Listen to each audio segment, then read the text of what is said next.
되게 각오가 필요한 병이네요, 진짜. 1년은 우리가 굉장히 조심해서 우리가 지내야죠.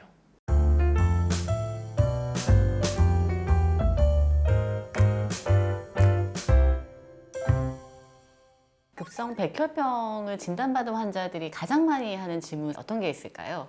네, 이 가장 많이 하는 질문 중에 첫 번째는 제가 왜 이런 병에 걸렸느냐 하는 겁니다. 물론 이제 방사선이라든지 벤젠, 화학약품이라든지 일부 백혈병의 원인과 관련이 되는 그런 물질들이 있긴 하지만 대부분의 원인은 우리가 모르는 상태입니다. 두 번째 많이 하는 질문은 내가 살 수 있겠느냐 하는 겁니다. 자, 백혈병은 다른 병하고는 달라가지고요. 치료 과정이 굉장히 복잡하고 힘들고 그런 과정을 겪습니다. 하지만 고형암에 진행된 사람들과는 달리 급성 백혈병은 이식을 받는 한 우리가 완치가 될 수 있다는 게 굉장히 다릅니다.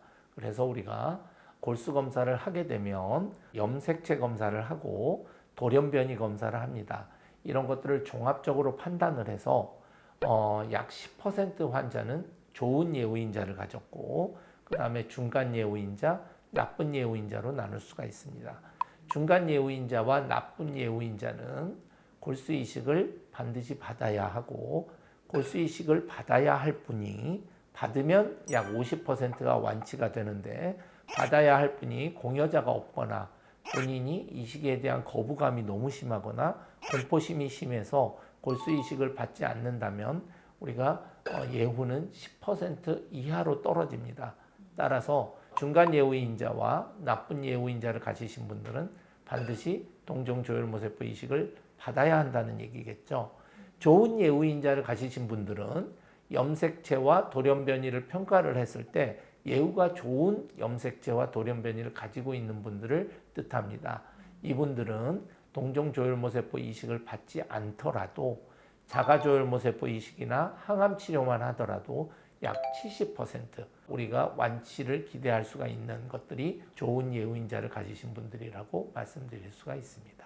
이 일부 환자들이 백혈병에 걸리면 고생만 하다 결국 죽는 병 이렇게 생각을 하고 있는데 절대 그렇지가 않다는 것을 제가 이 자리 들어서 다시 한번 강조해 보고 싶고요. 상태가 좋지 않거나 나이가 그 이상으로 많으신 분들은 이식이 불가능합니다. 따라서 진단 당시에 우리가 이식을 못 받는 그런 경우가 많이 있습니다. 하지만 그런 경우에도 최근에 이제 신약이라든지 굉장히 많은 치료들이 나와 있기 때문에 이것들은 다른 그런 질환하고는 달리 우리가 치료에 있어서 굉장히 적극적으로 임하면 예후는 상당히 좋은 그런 질환일 수 있다라는 것을 말씀드리고 싶습니다. 그럼 치료하기 전에 이미 나의 예후를 어느 정도 알고 치료를 시작하시는 건가요? 네, 맞습니다. 급성 골수성 백혈병에서 가장 중요한 것은 나이, 그 다음에 예후인자입니다. 따라서 우리가 치료를 시작하기 전에 내지는 치료의 굉장히 초기 시점에 우리가 어떤 예후인자를 가진지를 우리가 평가를 할 수가 있는 것이죠. 그럼 교수님 급성 백혈병이 진단되면 어떤 치료들이 이루어지나요? 일단은 우리가 관해 유도 항암요법을 시행합니다. 관해라 하면 지금 현재 급성 백혈병이 생기면 피도 나빠지고 증상도 심해집니다. 하지만 이런 것들이 피도 정상이 되고 증상도 좋아지는 현상, 이거를 우리가 관해라고 부릅니다. 그래서 첫 번째는 모든 환자들이 관해 유도 항암요법을 시행하게 됩니다. 하지만 이 관해라는 것은 완치를 의미하지는 않습니다. 관해가 온다 하더라도 몸에 잔존 백혈병 세포들은 남아 있습니다. 따라서 관해가 온 다음에 우리가 치료를 중단하게 되면 반드시 재발을 하게 되겠죠. 따라서 이런 재발을 막기 위해서 우리가 관해가 온 환자들은 그 다음에 공고항암요법이라는 것을 시행하게 됩니다. 그래서 공고항암요법 이후에 잔존 백혈병 세포들이 가장 적을 것으로 기대되는 그런 시점에 동종조혈모세포 이식이나 자가조혈모세포 이식을 시행하게 됩니다.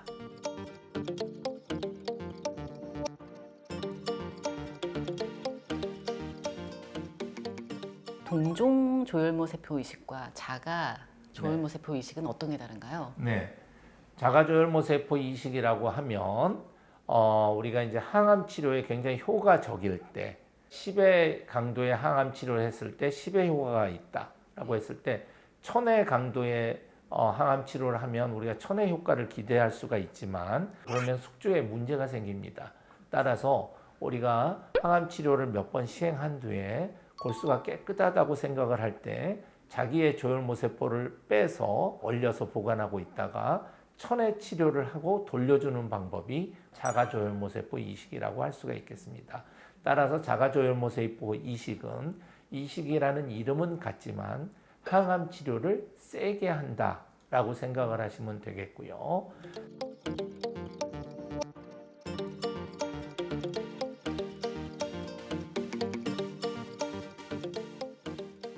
동종조혈모세포 이식은 완전히 다릅니다.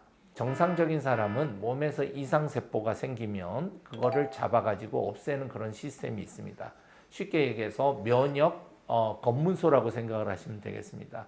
그래서 면역적으로 이상한 세포가 나오면 검문소에서 걸러서 그 세포들은 없애고 하는 작용들이 우리가 정상적으로 일어납니다. 하지만 급성 골성 백혈병 환자에서는 이러한 기능을 할 수가 없습니다.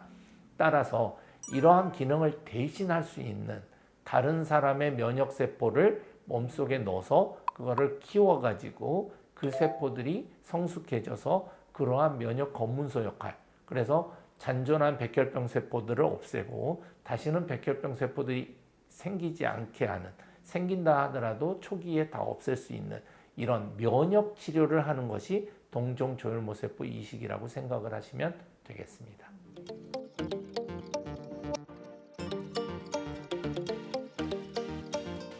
그러면 이제 보험이랑 상관없이 우리나라에서 조혈모세포 이식을 받으신 분 중에 제일 나이가 많으신 분은 몇 살일까 하는 궁금이 들더라고요. 네, 상당히 어려운 부분인데요. 네. 어떤 분들은 나이는 숫자에 불과하다라고 얘기를 하는데 제가 봐서 의학적으로는 나이는 나이입니다. 그래서 나이가 많으실수록 치료를 받는데 합병증이 많아지는 것은 어쩔 수 없는 현상이죠. 하지만 80대 중반인 환자가 동종조혈모세포를 이식술을 받고 완치가 되신 분도 있었습니다.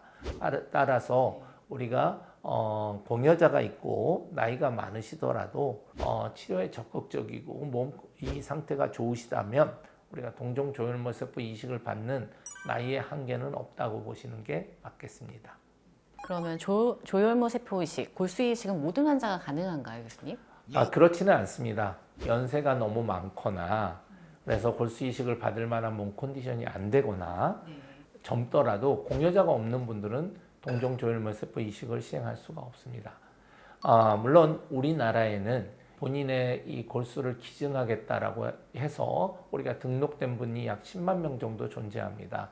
따라서 어떤 분이건 우리가 한 70% 이상은 우리가 공여자를 형제가 아니더라도 찾을 수가 있습니다. 물론 이제 그 분들 중에서 그 다음에 추가적으로 우리가 정밀 검사를 하고 그 다음에 공여 여부를 다시 바꾼다거나 그런 것들을 다 감안을 해서 약 40에서 50% 환자들은 공여자를 찾아서 이식이 진행되게 됩니다. 또 최근에는 부모 자식 간에 아니면 형제 간에 반일치 이식도 시행이 되기 때문에 그 퍼센트는 상당히 올라간다고 생각이 됩니다.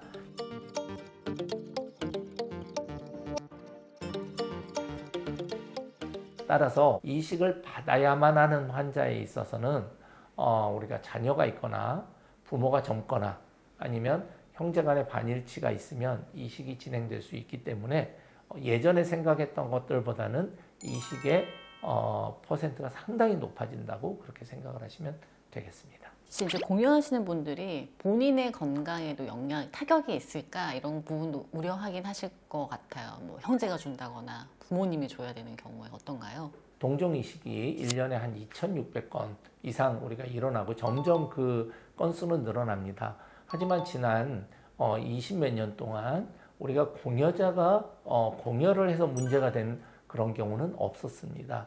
따라서 골수 이식은 자기의 조혈모세포의 약 5% 정도를 일시적으로 공여를 하는 것이고 이 5%도 금방 다시 되살아납니다. 지금까지 우리가 매년 2,000 몇백 건을 하고 거의 30년 이상 적극적으로 시행을 했는데도 불구하고 공여자가 문제가 건강에 문제가 됐던 경우는 거의 없기 때문에 이것은 문제 없이 우리가 기증해도 된다고 생각이 됩니다.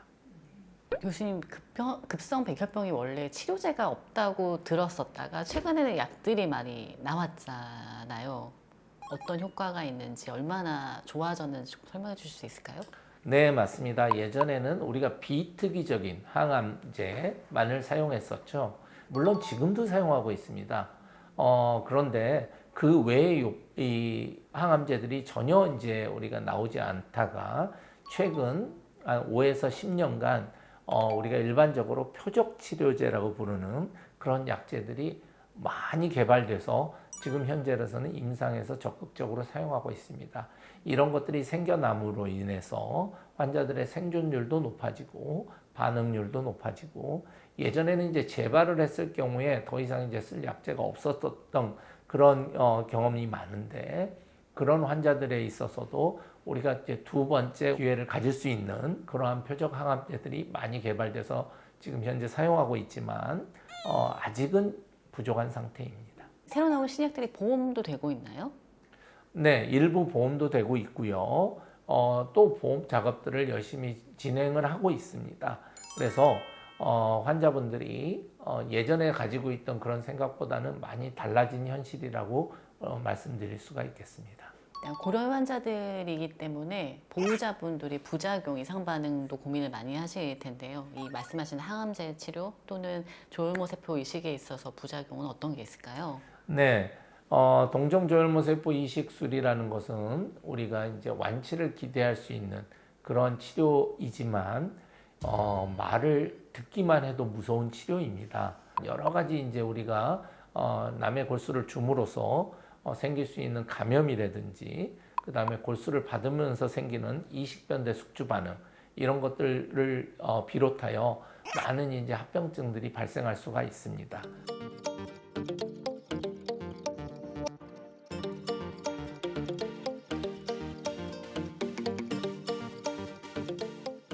하지만 이거는 이제 완치로 가는 길이죠. 그리고 최근에는 이런 합병증들을 줄여줄 수 있는 그런 약제, 그 다음에 우리가 많은 경험들을 통해서 이런 것들을 많이 줄이려고 노력을 하고 있습니다. 하지만 이런 합병증들이 완전히 없어지지는 않기 때문에 이런 것들을 어떻게 적절히 줄이느냐, 그리고 이런 것들을 극복해서 어떻게 완치로 이르게 하느냐라는 게 중요하다고 생각합니다. 입원 기간이 길다고 하셨잖아요. 네. 그럼 보통 모든 치료가 입원 중에 다 이루어지시나요? 급성골수성 백혈병의 치료는 일단 기본적으로 처음 이제 관해유도요법에 한 달의 치료가 필요합니다. 다시 말해서 한 달간은 반드시 입원을 해야 된다는 거죠. 이거는 최소한이고요. 합병증이 생기면 그 입원 기간이 길어질 수도 있습니다. 그러면 관해유도 항암요법 한 달 동안 마치고 집으로 돌아가실 수 있잖아요. 건강해지시면. 그 다음에 공고 항암요법은 얼마 주기로 병원을 다니시면서 하시나요? 관해유도요법에서 관해가 오는 율이 이제 한 60에서 80% 정도 되는데요. 관해가 온다 그러면 집에서 이제 7일 내지 한 10일, 길게는 2주 정도 쉬셨다가 다시 한 달간 입원해서 공고요법을 해야 합니다. 공고요법은 여러 번 하는 것은 아니고요. 보통은 한 번 정도 시행한 다음에 공여자가 있으면 우리가 동종조혈모세포 이식으로 진행을 하게 됩니다. 그 다음에 이제 외래로 한 달에 한 번씩 이렇게 다니시는 건가요? 바로 외래에서 시행하는 것은 아닙니다. 동종조혈모세포 이식도 약 한 달 정도의 입원 기간이 필요하고요. 그 이후에 합병증이 없으면 우리가 이제 외래에서 다니고 이제 우리가 동종조혈모세포 이식을 시행받고 3에서 5년 정도 재발이 일어나지 않으면 우리가 완치됐다라고 말씀을 드릴 수가 있습니다. 동종조혈모세포 이식을 받고 급성골수성 백혈병의 재발은 90%가 거의 1년 이내에 발생합니다. 그렇기 때문에 우리가 1년이 굉장히 중요한 시점이고요. 1년이 넘어가면 우리가 재발률이 굉장히 떨어지게 되고 그 다음에 3년에서 5년이 지나면 우리가 완치되었다고 그렇게 얘기를 할 수가 있습니다. 되게 각오가 필요한 병이네요, 진짜. 1년은 우리가 굉장히 조심해서 우리가 지내야죠.